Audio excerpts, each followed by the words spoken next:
This is not a seismic shift this morning. We're not waking up to anything that we didn't expect. So from that perspective, a lot of what's going to happen is priced in.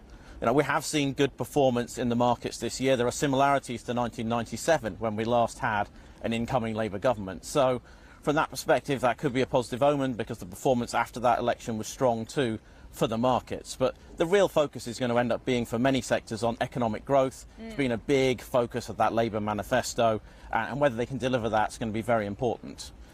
When it comes to the economic growth picture, though, there's a couple of measures from the Labour Party that are very clear. They want to create, for instance, this British energy company, right? Ultimately, though, what does this mean for the energy sector at a time when a lot of households are complaining about how high prices still are? The energy sector is one that, has got some quite mixed dynamics. I mean, the headline, actually, the oil and gas companies are still going to be hit with the windfall tax. That's currently at 75%. Labour are raising that to 78%. And actually in that segment, we're going to see allowances taken away that potentially could restrict investment on that side, not something that naturally supports, falling prices in that segment. And then, when we think about that great British energy company, 8 billion or just over that of new investment in, renewable and clean energy. But take that in the context of over 115 billion that we think needs to be invested in the utilities and renewable sector over the next decade to support the energy transition starts to, seem a relatively small number at this point. So it's underwhelming, really? Yeah, it's not going to really move the dial that much at this point. So as a result, sorry, just to clarify, when it comes to the outlook for energy stocks, really, they're not likely to see a rally from a Labour government?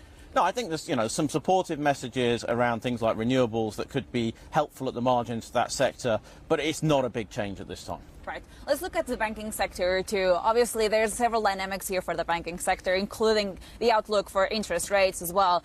Ultimately, what do you think we're going to see when it comes to bank stocks? I mean, the UK bank stocks, in the end, are one of the biggest proxies for UK economic growth. Yeah. So it really comes back to that question of, can the government drive more economic growth here? There were some potential headwinds in terms of, Bank of England interest rate impacts and how that was going to read across the sector. But a lot of those have been stepped away from in the campaign. So, now we would say, look, it's actually quite a good environment for the bank stocks, definitely not a negative change from this election result. What about house builders? There's also a couple of measures from the Labour manifesto to support in more affordability and so people can get on the housing ladder as well. Is this a moment to buy house builder stocks?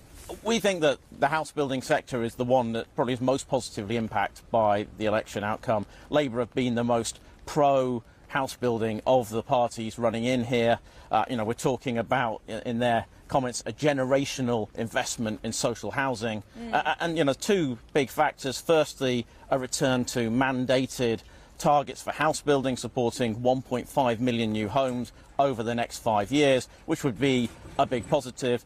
And secondly, hopes on planning reform, targeting to get that done, and to hopefully that will allow for faster planning processes and potentially more central government intervention, which will allow for housing to be approved even if local councils are less against it. I mean, Labour have made this a priority for their first 100 days in election. I mean, Angela Rayner was on the news last night.